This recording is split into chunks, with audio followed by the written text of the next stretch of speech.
दयावती जी, स्वागत है आपका। हेलो। मैम नमस्कार। नमस्कार मैम। नमस्कार मैम, नमस्कार। कैसी है मैम? मैं ठीक हूँ, आप कैसी हैं? मैं भी ठीक हूँ। हम तो याद याद करते रहते हैं आपको। जी जी, हम भी आपको बहुत याद करते हैं। काफ़ी दिनों बाद आपकी कॉल लगी है। हाँ जी हाँ जी, लगी है नहीं, 2-3 बार लगाई थी, कोशिश करती हूँ जी पर जी। जब लग जाता जब अच्छा। नमस्कार भाई साहब।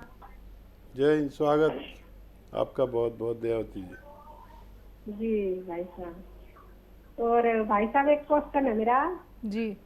कि जिनको गले में कैंसर था ना, 68 साल के हैं मेरी रिश्तेदारी में, तो उनको मैंने नमक तो उनकी गोदा गोंद दिया, तो उनको ना अंदर से बहुत मलगम वगैरह ये निकल के आता है।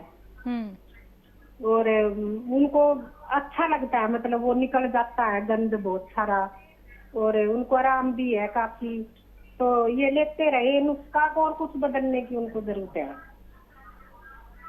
ठीक है। तो उनको घुटने में दर्द था, मेरी ननंद है उनको, तो उनको भी काफी आराम है। वे आपके लिए बहुत दुआ सलाम भेज रही थी कि आप बोलना, हमारा तो लगता नहीं है। और बहुत सारे लोगों को भी दिवाती रहती है, वे उसके सत्संग में आती है काफी भिवानी से और कहीं से, तो काफी लोगों को बहुत फायदा है, सबको लेडीजों को। जी।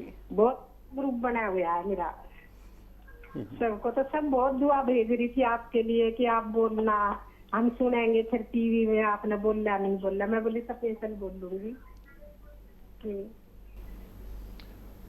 देखिए, जो मरीज हैं सरतान के, उनको वो नुस्खा तो देते ही रही है, अभी बदलिए मत, और जो इलाज उनका चल रहा है वो चलता रहना चाहिए।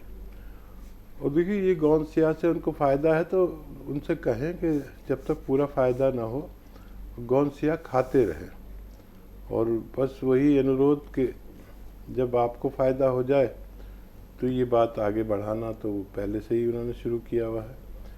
तो जिस नुस्खे से भी मेरा फ़ायदा हो जाया करे आपको मेरे मशवरे से, वो नुस्खा लोगों को तक पहुंचा दिया करिए। लोग बहुत परेशान हैं अपनी बीमारियों से, उन्हें सही इलाज नहीं मिलता। मैं चाहता हूं कि हर शख्स फ़ायदा उठाने के बाद दूसरों तक वो नुस्खा ज़रूर पहुंचा दे।